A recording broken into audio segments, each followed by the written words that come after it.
ખૂબ આભાર સાહેબ આપનો.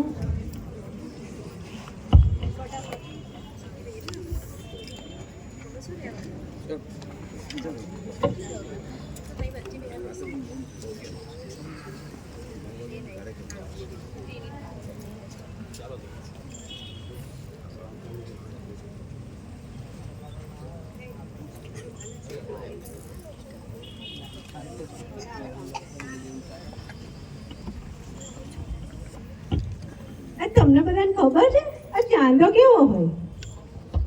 ગોળ હોય કે ચોરસ? ચોરસ હોય. આ છોકરાનો ચાંદો ચોરસ છે. બોલો બોલો. આજે તો સીતા પણ જબરું થયું. મારે તો હવાર મત બોલો શું થયું? મારે હાહુ કે રોટલી બનાવીને જા. પણ હું તો રોટલી બનાવવા બેઠી ગોળ જ ના બને રોટલી. બોલો શું કરવાનું? આજે સવારના સીતાબેન ગોળ ગોળ કરી રહ્યા છે. મને તો ગોળ ગોળ બહુ જ ગમે. તો આજે તમને હું પણ એવું જ એક પંક્તિ કહીશ કે તારીફ पे तारीफ तारीफ पे तारीफ सिर्फ और सिर्फ झूठी तारीफ गोलमाल है भाई गोलमाल. ધોરણ 1 અને 2 ના વિદ્યાર્થીઓનું ગીત લઈને આવી રહ્યા છે જેના શબ્દો છે ગોલમાલ ગોલમાલ.